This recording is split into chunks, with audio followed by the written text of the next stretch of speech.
Jina la Bwana Yesu libarikiwe, watu wa Mungu. Tunashukuru Mungu wa Bwana wetu Yesu Kristo kwa hii muda mzuri na wakati ajabu ambao ametupatia. Amen. Nilipata maulizo mengi. Watu wengine walifanya confusion juu ya Yonadabu. Haiko Yonadabu ule ambaye alimshawisha Amnoni wa kitabu ya Samueli ya pili sura yake ya 13. Huyu ni Yonadabu mtoto wa Rekabi ama ni wa Rekabi. Bwana Yesu asifiwe. Lakini pia huyu Yonadabu alitumika sio ndugu ya ndugu ya Daudi, lakini alitumika pamoja na Daudi. Wa kitabu ya Mwanzo kitabu ya Samueli wa pili 13 ni yeye alipata kutumika, alikuwa ndugu ya Daudi. Bwana Yesu asifiwe. Amen. Batu ya Mungu. Amen. Jana pia nilipata ulizo kutoka kwa mjakazi wa Mungu Mama Aime Rezma yaingie ikiwa atakuwa. Bwana Yesu asifiwe. Yeye aliuliza hivi akasema, sababu gani wana wa Rekabu walikataa kutii maagizo ya Mungu? Walipaswa tuje kunywa pombe. Bwana Yesu atusaidie, sababu ni Mungu anasema. Amen. Nilipata pia kuko wandugu wenye wako Kenya, nao walileta nao pendekezo yabo. Bwana Yesu asifiwe. Na nikaona kama ni maneno ambayo iko mzuri sana na tunastahili kufundisha. Bwana Yesu asifiwe. Amen. Na ni kitu tena ambayo imenipatia moyo kuona kama pia dunia inaendelea kutufata. Manake sio kusema ya kwamba kanisa letu limeishia hapa kwa hivi tulivyo, hapana. Kumbe tumesha pia kupanua mipaka yenyewe inakuwa ya zaidi, na tunaendelea kujiombea neema na baraka ya Mungu. Bwana Yesu asifiwe sana. Amen. Na leo niliona paraporo ya kuendelea kwa kadiri ya gisi nilikuwa ninawaza na gisi nilikuwa ninapanga. Sababu pia ulisikia jana kwa introduction yangu nilisema ya kwamba na target yangu ilikuwa tu ni kwa hii mstari wa pili. Lakini sababu tukingaliki na siku na juma kesho mimi naweza kuwa pia na masiku ambao naweza kumwambia mjakazi wa Mungu nifundishe pia siku ya kwanza na ya pili, nifundishe tena na siku ya tano na siku ya Mungu, nipate hata siku 4 kwa juma, tuendelee kutumika kwa ajili ya somo ili kulisaidia kanisa. Bwana Yesu asifiwe. Amen. Na kila wakati ninabambiaka mimi nakuwaka mwanafunzi mzuri, sababu nalombaka muda wa kufundisha, nalombaka wakati wa kufundisha. Bwana Yesu asifiwe. Amen. Kanisa, kichwa ya somo yetu ni kusema Mungu akawaambia Warekabi, wana wa Rekabi, akawaambia wapate kunywa pombe. Lakini wakati walipohalikwa, Yeremia akatimiza sawa na agizo la Mungu. Yeremia akatimiza sawa na gisi neno Mungu alivyomwambia. Biblia nasema ya kwamba wakati alipowaita akawaandalia meza, akawatilia pale, akawatilia mabakuli ya pombe, akakamata makopo akatia pale, akamwambia ale mwanze kukunywa. Wana wa Rekabu wakamwambia hivi, sisi hatutakunywa pombe, sababu tuna maagizo ya baba yetu, tuna neno ya baba yetu, tuna shauri ya baba yetu. Hata ni maagizo baba yetu aliyotuagiza yanaonekana kuwa ni mazito, lakini tunayatii. Bwana Yesu asifiwe. Na ndio sababu ninapendelea leo tuendelee tu na usomi, tumalize hiki kitabu, siku ziko mbele tuingie sasa kwa somo. Amen.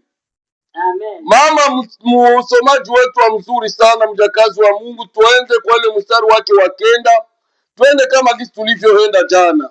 Karibu mjakazi wa Mungu, na Bwana Yesu atutumie sote kwa utukufu wa jina lake. Amen. Amen. Amen. Amen. Kitabu ya Yeremia sura 35 na mstari wa 9 tunasoma katika jina la Yesu. Amen. Amen. Wala tusijitengee nyumba za kukaa, wala hakuna shamba la mizabibu, wala konde, wala mbegu. Bwana Yesu atusaidie sana. Amen. Wakaendelea kujifasiria, sababu tunaendelea na somo leo. Tunaendelea kusoma mpaka tutafika ku 19, tumalize hii shairi kama itakuwa ni 10 wala 11. Wakamwambia aseme, wala tusijijengee nyumba ya kukaa ndani. Kanisa, muone kama hapa batu balishi katika hali na maagizo mwenye kwa nguvu sana.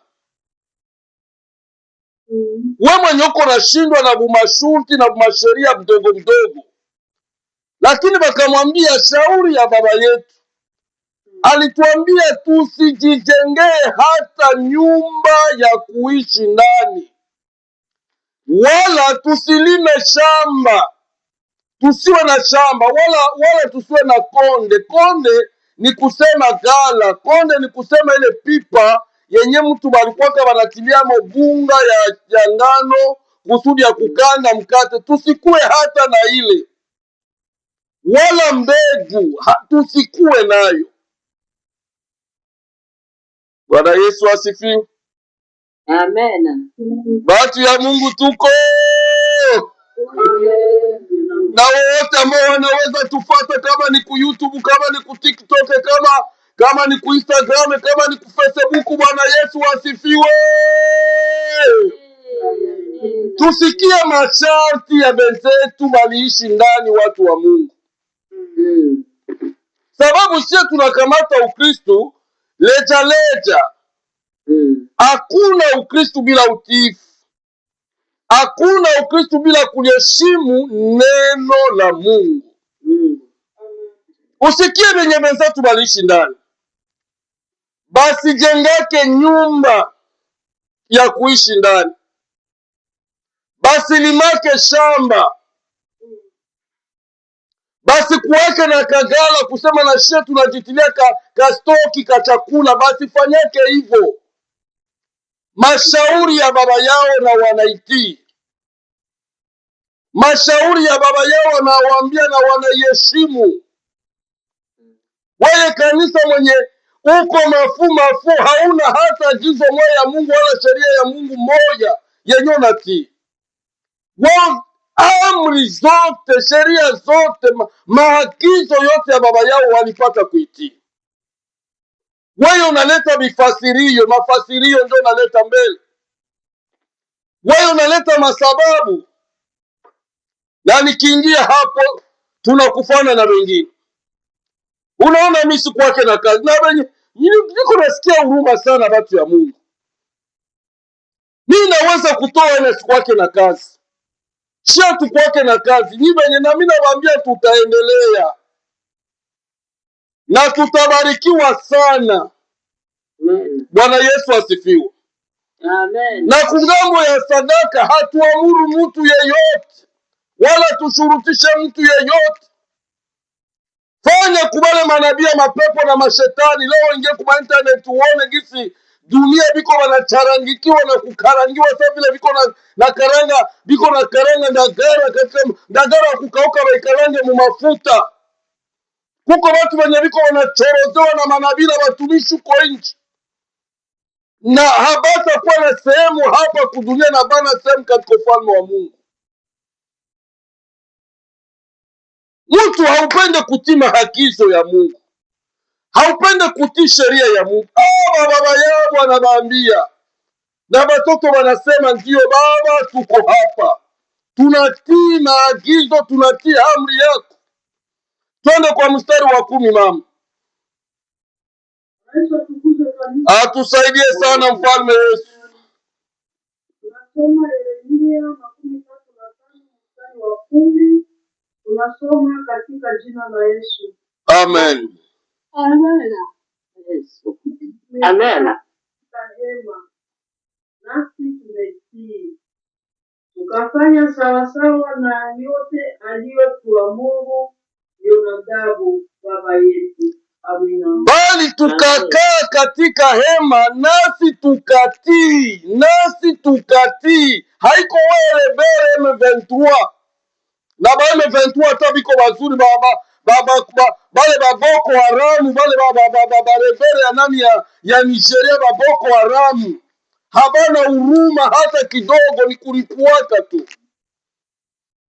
ni kulipuaka wewe bere mwenye najirebeleka katika neno la Mungu. Banasema sikiliza utamu ya neno, bali tukakaa katika hema nasi tukatii. Hakuna mwenye aliasi, nasi tukatii,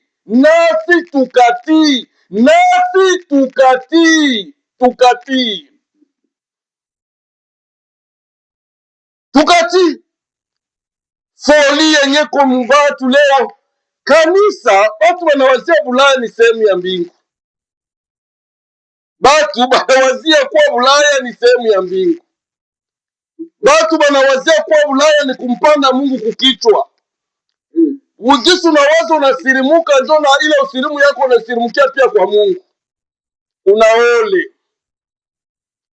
Unaole katika maisha yako. Nalilia maisha yako, nalilia roho yako, nalilia nafsi yako, nalilia jamaa yako, nalilia familia yako yote, sababu mumesirimuka. Vya Mungu vinakuwa accessoire. Lakini wanasema sisi tukakaa katika hema na tunatii. Abakukua watu wa tamaa baanze kuambia wengine bebiko banajenda, wengine benye banaendelea. Leo unakutana kimutu kinakuwa na maana unakutana kimutu sura esha vima na kwa sababu mwenye alipigwa mangumi na bwana wa batu usiku. Ndio unakutana mtu umuuliza nani, unakutana maneno nyata wako na muuliza vya kujibia ni vitu bebiko kigeugeu kabisa, kigeugeu. Mtu hawezi tena kumwelewa. Unaweza mwambia neno anakujibia vingine. Tunaole kanisa la Mungu. 11. Yeremia 33 mstari wa 11 tunasoma katika jina la Yesu. Amen. Amen. Lakini ikawa Nebukadreza mfalme wa Babeli alipopanda akaingia nchi hii, ndipo tukasema, haya, twende Yerusalemu, tukiliogopa jeshi wa Kaldayo na tukiliogopa jeshi la Washami. Basi hivyo tunakaa Yerusalemu. Ni neno la Bwana. Hapa nitafasiria juba tu mingi baelewe. Lakini wakati mashambulizi ya mfalme Nebukadneza ilipokuya ikabahamisha, vita ikakuya ikabahamisha, banaendelea kujifasiria mbele ya Yeremia. Haiko gisi unaweza kutuona leo tuko hapa Yerusalemu, maana yake tuliasi maagizo ya Bwana. Na hapa mimi naweza sema mimi wa Andrea na kila mtumishi yote ambaye aliwahi kunisikia kudunia, sababu kwa madhabahu zote niliyapitia, nilikuwa natangaza na kuambia batu ya kwamba mimi sikuwa tena kazi nyingine, Mungu alinitaka kwa kazi yake. Lakini juu ya circumstance yenye libafikia, bakaenda kuishi ndani ya manyumba ingine, bakakuwa bakimbizi. Kama leo mimi naweza kushona hema kanisa la Mungu, sio sababu ya kwamba nimehasi wito wa Mungu, lakini imenikutana na mazingira ya nafasi kwenye nimekuya kukimbilia, nafasi kwenye nimefikia. Ndio sababu haiko kusema tumehasi. Wewe wa Yeremia upate kujua tunatii maagizo ya Bwana, lakini juu ya circumstance hii kukimbia vita ndio yenye natufanya ya kwamba tukuye huku Yerusalemu, Njo unaweza kutukutana tuko manyumba, unaweza tukutana tunakuwa hivi, lakini tunatii maagizo ya Mungu. Nataka kukuambia na wewe hivi, kanisa la Bwana, haiko hivi tumetoka kwetu Afrika tumekuwa hapa usahau maagizo ya Mungu. Nashukuru mjakazi wa Mungu, tuko na mama yetu hapa, mama bibi ya Isaka, mama Janine. Kuna wakati huyu mama alisema hivi, nilikimbia bonde la baraka sababu nilianza kuona batu bamwa bavale vitambala aba, nikaanza tuliza tuko wapi? Juu yeye alifunzwa Mkristo ama mhubiri yeyote hawezi kusimama kwa madhabahu iko kichwa wazi, na hiki kitu wakati alianza kukiona kaanza sema tunakuwa na vitu vingine hapa, hii tena haiko kanisa la Mungu, hii tena haiko. Akakimbia ili hiyo sikubali sikia, kwa sababu yeye ako na maagizo ingine, anajua neno lingine, na wakati anaanza kuona vingine anaanza kuona hivi haviko sawa na vile venye nilikuwa najua. Hapa haiko mwendo enye nilifunzwa tokea misingi ya Injili. Bwana Yesu atusaidie. Manake ni kusema, kanisa la Bwana, hata tunaweza kuwa hapa Bulaya, sio sababu ya kusema tumefika hapa tunaasi wala tuasi maagizo ya Mungu. Hapa nako ni kudunia, na niko naambia watu wanaona kama biko fasi ya ajabu.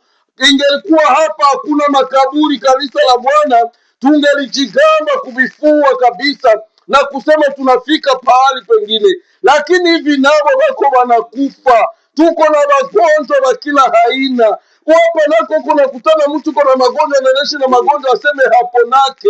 Kanisa ya Mungu, depi nilikuyaka hapa Bulaya na kuwaka na mabidone yanatokeka hapa kululimi mpaka leo. Kwanza mwema siku wamenikula franga za mingi, hakuna changement. Nilikuwa naenda kipimo tu, hii kipimo biko na nilipisha kama 2100, nilienda kama 4 fois.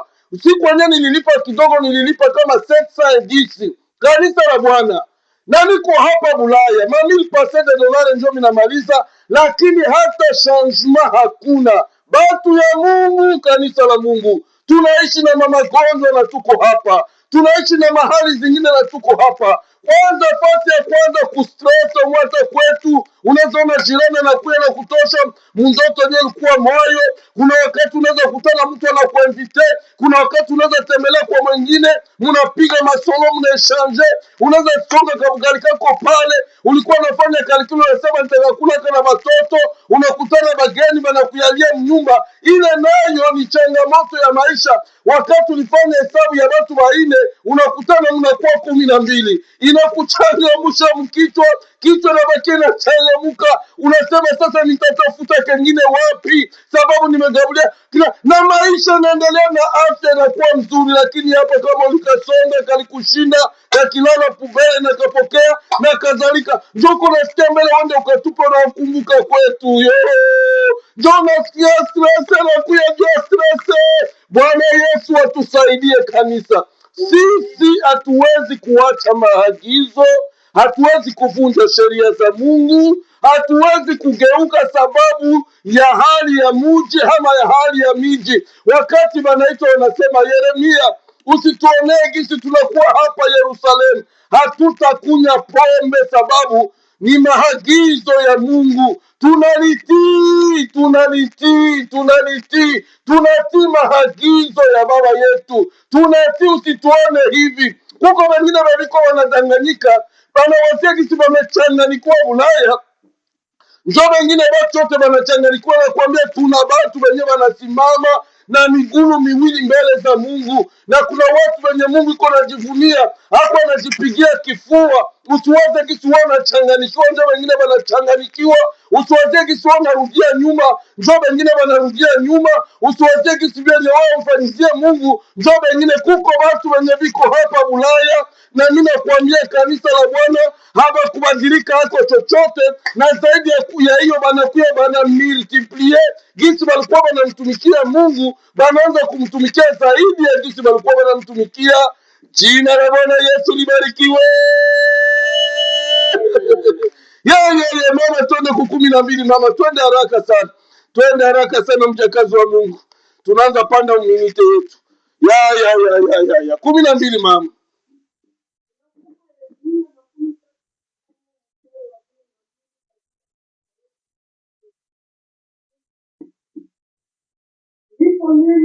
Bwana ikamjia Yeremia akisema,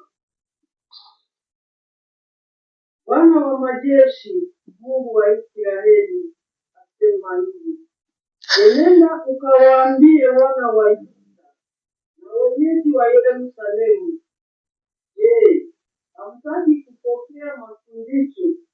Muyasikilize maneno yangu, asema Bwana wa majeshi. Ni neno la Bwana. Anasoma 12 na 13.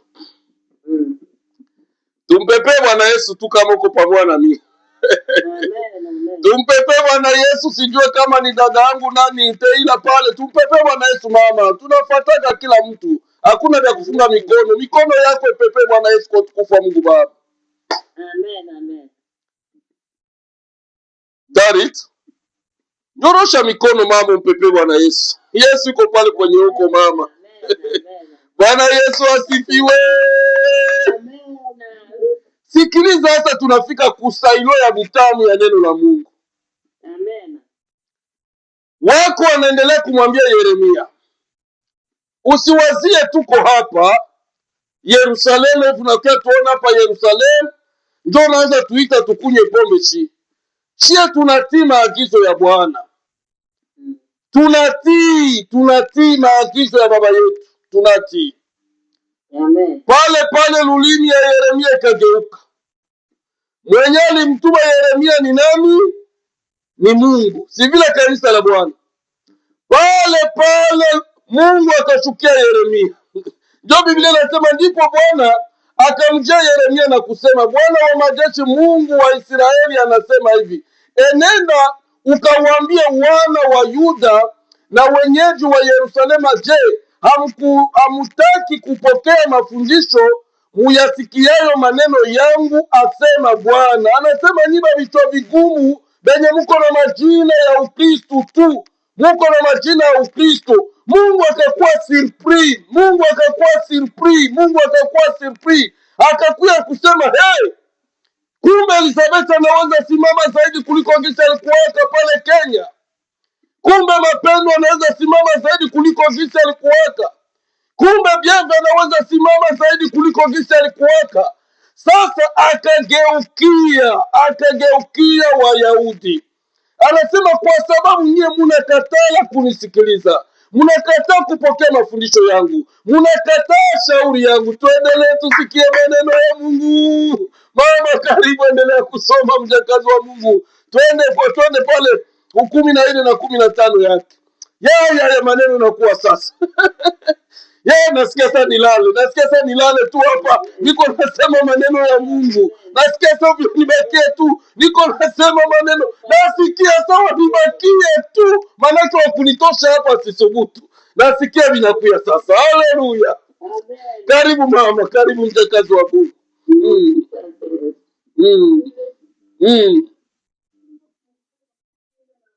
14 na 15.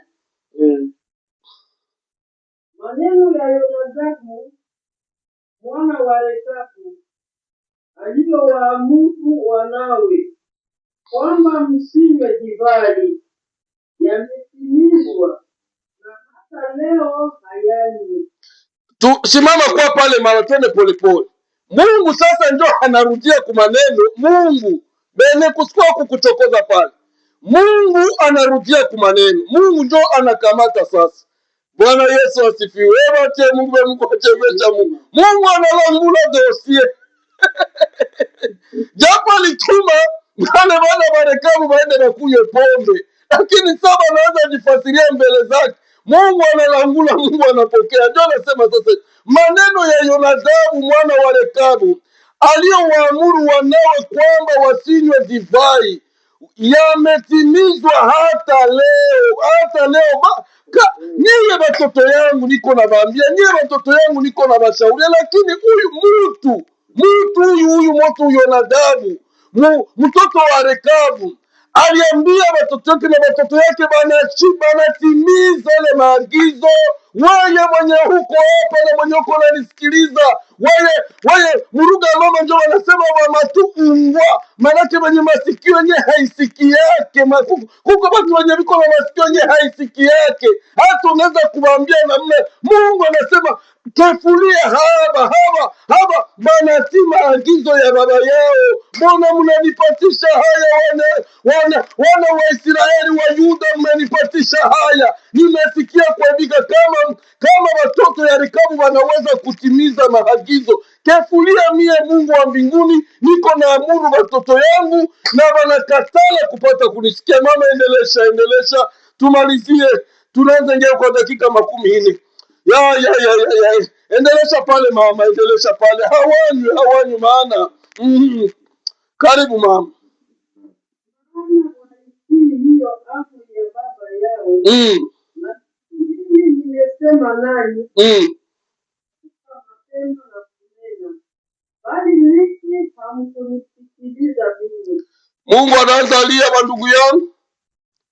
Mungu anaona huzuni mpaka mwisho. Nasikia maneno ya huruma sana. Mungu anakuwa vile yatima mwenye akuzalaka, anaangalia watoto yake. Ndio nasikia nasema, maana waitii hiyo amri ya baba yao. Lakini mimi ninasema nanyi nikiamuka mapema na kunena, bali ninyi hamkunisikiliza mimi. Lakini Rekabu, Mungu anakuwa sa vile yatima moya hivi, anasema angalie kwa sa vile yatima ndio nonaka batoto mwingine banaenda kamjane kamwevi apana kamgumba kama kenyaka kuzalaka ndio kenye kanonaka batoto wengine wanamletea mai, anasema na mie ningelizalaka. Iko huruma kanisa la Mungu na nyie batoto yote benye mko mnanisikia. Biblia neno la Mungu linasema tii baba yako na utii mama yako, ili upate kuwa na siku nyingi hapa kudunia ambayo Mungu awapatiao nyie. Nyie benye mpende kutiba baba yenu mnafika Bulaya, hampende kutiba mama yenu mko na ole. Wakati bazazi banoneka kwa mtoto mwingine inaletaka huzuni. Wakati unazoona mwingine mtoto anatii baba yake anatii mama yake, anatembea katika sheria za mwabo, na weye kama vile mzazi uko naambia mtoto yako, unakutana mtoto kichwa ligeukaka, kichwa libadilikaka. Ni jambo la huzuni, ni jambo la kilio. Mungu anasema hapa sawa vile mjane mwenye hakuzalaka, mwenye korona batoto ya wengine biko nasaidia bazazi yao, na lakini yeye Mungu mwenye najua alipaswa kusikilika zaidi kuliko wanadamu, anashangala kuona mtu batoto yake banamtii, lakini benye najivunia kwamba ni Wakristu awalitii maagizo ya Mungu. Twende 15, ukimbie pale mama, usome yote mbio na ufia dakika yangu.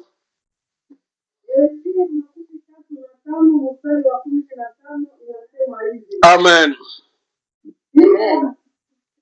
Watumishi wangu wote kwetu mimi, mapema na kuwapeleka mjini. Sasa kila mtu na aiache njia yake mbaya, matendo yenu, wasifuate miungu mingine, nanyi mtakaa katika nchi hii iliyowapa ninyi na baba zenu. Lakini hamkutega masikio yenu wala hamkunisikiliza. Bwana Yesu atusaidie sana. Amen.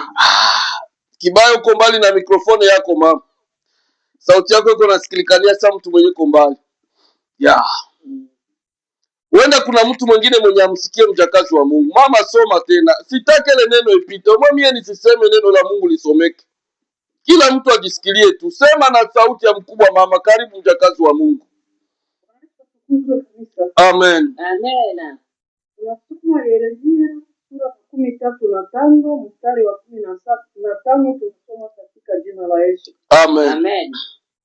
Pia aliwatolea watumishi wangu wote manabii kwenu ninyi, nikiamka mapema na kuwapeleka, nikisema, rudini sasa, kila mtu na aiache njia yake mbaya, mkatengeneze masikio yenu, wala wafuate miungu mingine ili kuwatumikia, nanyi mtakaa katika nchi hii niliyowapa ninyi na baba zenu.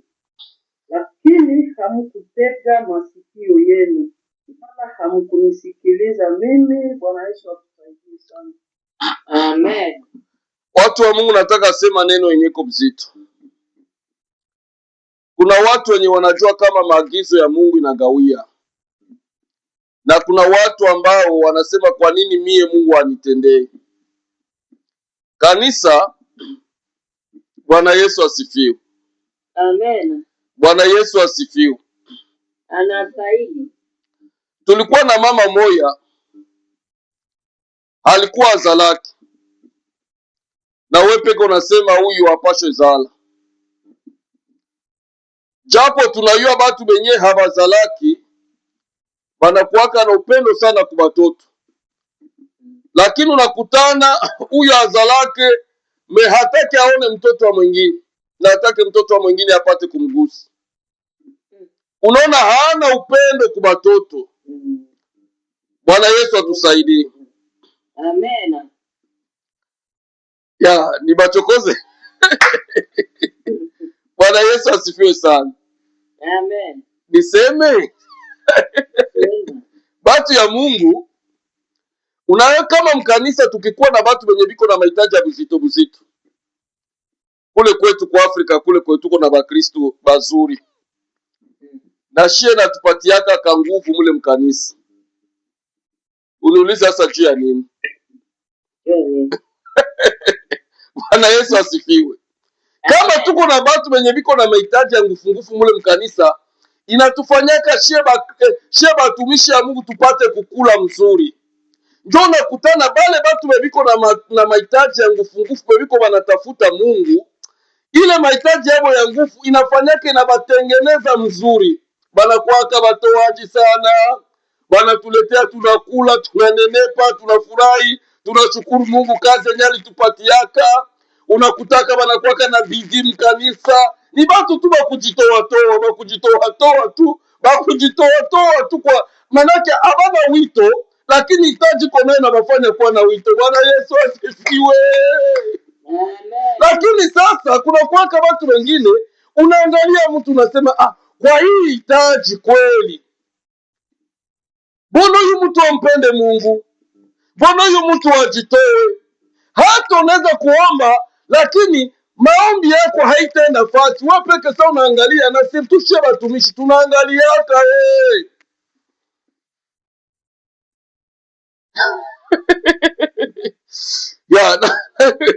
Bwana Yesu asifiwe. Amen. Kuna siku nilipigiwa majiwe hapa, na mimi najua shukuru ba Kristo wa bonde la baraka, bana niambiaka mko watu bazuri sana. Aseme no, kama fulani anatoa cha 10, tunasikiaka maombi yenyewe na mwombe yake, lakini fulani akitoa tunasikiaka hali ya maombi. Mimi nasema, kuna siku nilitia mikono kukichwa nikasema, bila habiko ndani yangu kanisa la Bwana. Kuna wakati mimi napiganishaga tu na sapa, naona tuko na watu bebalitoa, na Mungu Baba bariki katika jina la Yesu. Yote ni maombi. Bwana Yesu asifiwe. Lakini kuna mtu mali niambia pase tulishaka jua ubadilishe ile nasema watu ya Mungu mtaniuya bure.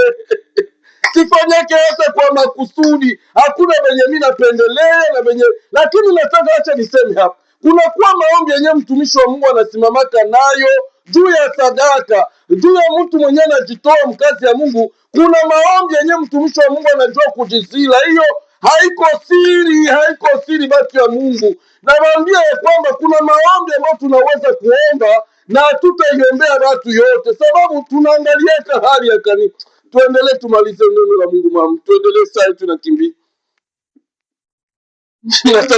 Mimi nataka sema vya makweli vya mingi hapa. 16 mama, twende mama. 15 mstari wa 16 katika jina la Yesu. Amen. Basi kwa kuwa wana wa Yonadabu mwana wa Rekabu wameitimiza amri ya baba yao aliyowaamuru, lakini watu hawa hawakunisikiliza mimi. Bwana Yesu aturumie sana. Asante mama mjakazi wa Mungu. Basi kwa kuwa wana wa Yonadabu mwana wa Rekabu wameitimiza amri ya baba yao aliyowaamuru, lakini watu hawa hawakunisikiliza mimi.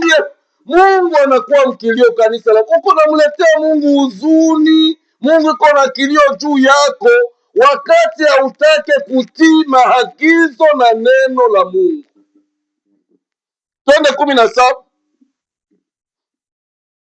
Tunasoma mstari wa 17 unasema katika jina la Yesu. Amen. Kwa sababu hiyo asema Bwana Mungu wa majeshi wa Israeli, kama nitaleta juu ya Yuda na wenyeji wote wa Yerusalemu yote niliyoyatamka juu yao, kwa sababu nimesema nao wasinisikilize. Nimewaita wala hawakunisikia. Bwana Yesu atusamehe sana. Usiishie pale mama, rudilia tena kuisoma tena. Uko nasoma mama, mimi nakuiwaka mama Françoise, uko nasoma noko na finyole, manake batu basikie neno la Mungu. Mimi sina commentaire, lakini usome neno la Mungu. Kitabu ya Yeremia sura ya 35 mstari wa 17 tunasoma katika jina la Yesu. Amen. Amen. Kwa sababu hiyo asema Bwana Mungu wa majeshi wa Israeli, kama nitaleta juu ya Yuda na juu ya wenyeji wa Yerusalemu mabaya yote niliyoyatamka juu yao, kwa sababu nimesema nao wanisikilize, nimewaita wala hawakunisikia. Bwana Yesu aturumie sana. Batu ya Mungu, wakati hautake kutii maagizo ya Mungu, mabaya haiwezi kukutokea, mabaya haiwezi kukuacha. Tunaandaa maombi mwezi wa 12. Nisikilize hapa, wakati haitufaidie chochote lolote ya kwamba tuliingia mu maombi batu 75 maraba maombi ya hii mwaka 2025 haiko sawa na 2024, haitusaidie chochote. Juu utaingia maombi na hautatendewa kitu, utaingia maombi na Mungu hatafanya kitu. Mabaya haitakutokea, mabaya haitakuacha, mabaya haitakuachilia, ghadhabu ya Mungu haitatoka juu yako. Wewe bakia kula kunywa, usipoteze muda yako kusema tuanze kuwa nasema mnajua mwaka 2025 batu ngapi njo benye na njo makanisa zenye ziko mkurse, tunaweza kaingia batu 5,000, tunaweza kaingia batu 10 ngapi. Haisaidie kitu watu wasiotii maagizo ya Mungu, sababu Mungu hatakuwa pamoja na nyie, wala Mungu hata kinyume ya kutokutii maagizo ya Mungu ni lahana. Njo utaendelea kulaaniwa, utakutana uwezo na kuweka na shida moyo yenyewe inaanzaka mwaka na maliza mwaka, inakamata mwaka ya pili, inakamata mwaka wa 3, na unashindwa kupiga pamoja nyuma upate kujiuliza juu ya nini mimi. Mtu anafanyaka hesabu mwenyewe, fanya hesabu mwenyewe, fanya hesabu kanisa, fanya hesabu. Kwa nini mimi? Sababu gani mie? Wenzangu walikuwa kemeshaka kuwa hivi. Kwa ajili ya nini mie? Ndio mtu wa Mungu.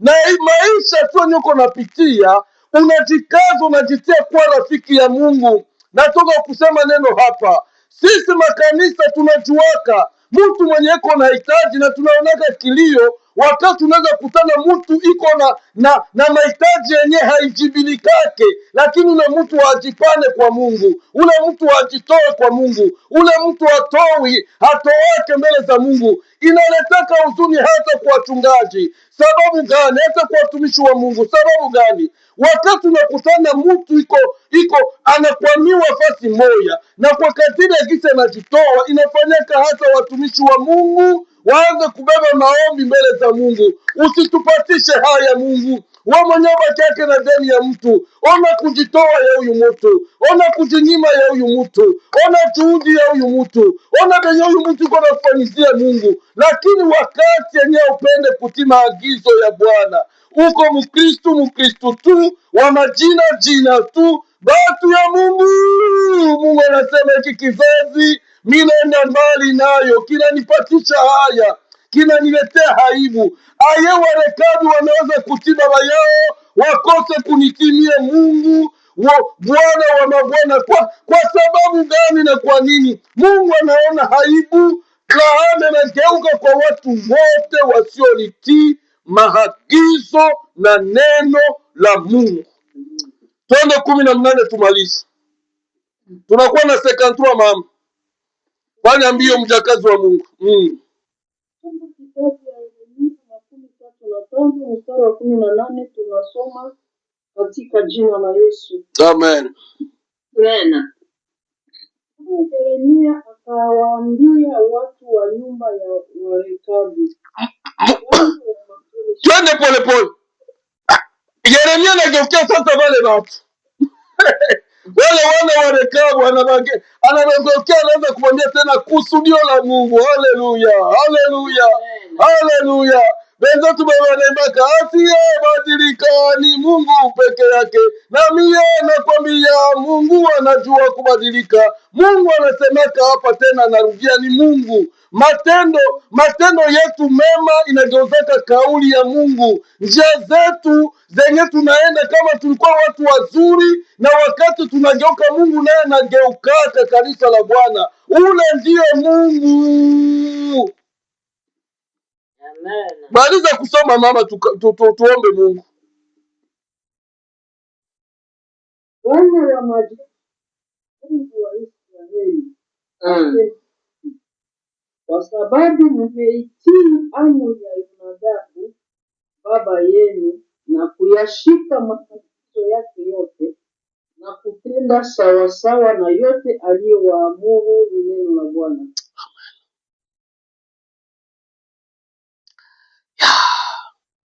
Malizia 18 mama.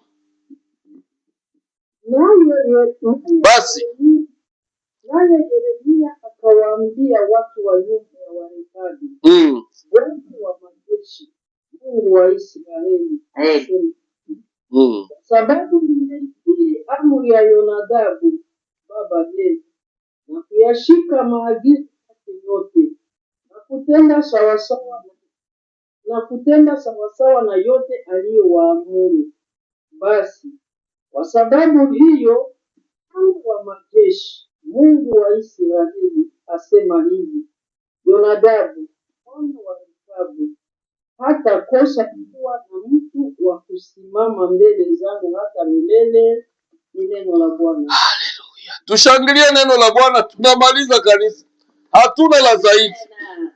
Amen. Kwa sababu mmelitii agizo ya baba yenu,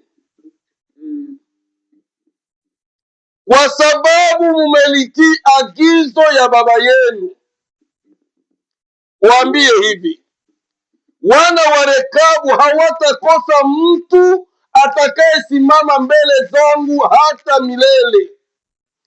Wakati unatii maagizo, hautakosa kusimama mbele za Mungu. Kanisa, hautakosa kusimama mbele za Mungu kwa milele, utakuwa kiteto umesimama.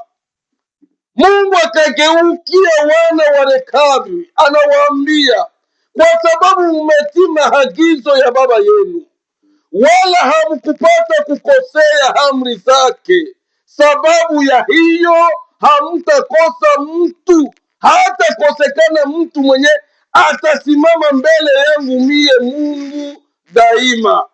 waliopewa neema wamekataa neema. Waliopewa neema wamekataa neema. Ya. Israeli waliopewa neema wamekataa neema. Kanisa la Mungu wakati ya utii maagizo ya Mungu, Mungu haiko pamoja na wewe. Wakati ya uheshimu maagizo ya Mungu, Yesu anasema hivi, nilikuja walio wa kwetu na walio wa kwetu hawakunipokea. Sasa nikageukia zizi lisilokuwa la zizi hili, nikageukia kondoo isiyokuwa kondoo hii. Kanisa la Mungu kwa wakati yote, sikiliza niseme hili neno, kwa wakati yote nataka kusema hivi, kama ulitii agizo la Mungu, usiwazie agano la Mungu litakuwa juu yako na lile lenye Mungu aliahidi kwako, sababu upende kutetemeka, sababu upende kuogopa, sababu hauna hofu ya Mungu ndani yako. Kiburi ndio kinakuyala na moyo yenye iko nguvu. Na kuambia neema iliyo yako itageukia watu wengine wenye walikuwa hawangelipata kibali, watapata kibali. Wenye wangelikuwa kukubaliwa na Mungu, watapata kukubaliwa, na watabakia unahesabiaka miaka ndani ya kanisa na taabu na mateso haitakuondokea. Na lahana zaidi ya hivi ndio nyoko nasikia neno heri. Nasema neno ya mzito, mimi namaliza watu ya Mungu. Heri mtu yeyote asiyelisikia neno hili, ana heri. Lakini wewe unaona, sababu kunasikia neno la Mungu na unatia roho yako kukuwa mgumu. Kanisa la Bwana uko na hole. Heri ya ule mwenye ingieke kubonde la baraka. Heri ule mwenye hawezi fata audio yetu. Heri ule mtu mwenye hawezi kutuona ku YouTube na kwa rezo zingine. Heri ya ule mtu asiyelisikia neno la Mungu. Lakini wewe wakati unaendelea kusikia neno la Mungu na upende kutii maagizo na sheria za Mungu, na kuambia kanisa la Bwana, hauna sehemu katika ufalme wa Mungu. Mungu akageukia anasema, hawa benye banatia amri ya baba yabo hivi, hawa banatia amri ya baba yabo hivi, ubaambie hawatakosaka mtu mwenye atasimama mbele yangu na hata milele. Mungu abariki machache katika uwezo wa jina la Yesu. Naliombea kanisa lako Baba, saidia watu wako ambao wamekuwa na moyo mgumu, watu ambao watake kulisikia neno wala kulisikiliza, watu ambao roho yao iko mbali na mapenzi yako. Ninatuma Roho Mtakatifu kwake, ninatuma Roho Mtakatifu kwake. Mimi ninaweza kuhubiri pasipo Roho hata kusikia, lakini Roho akiwa ndani yao, Mungu, itasaidia watu wako kubadilisha kauli yao. Ndio sababu ninawaombea katika jina la Yesu, neema na baraka za Roho Mtakatifu zishikamane na watu wako toka saa hizi na hadi utakapojifunua kwa kanisa lako. Ni kwa Yesu Bwana ninaombea watu wote hawa wanaonisikia na watakaonisikiliza, kwa jina la mtukufu mtakatifu Kristo Yesu ninaomba na kubariki watu wako, na sote tujaribu kusema amen. Asante Yesu. Amen. Yeah. Bye. Glory to God.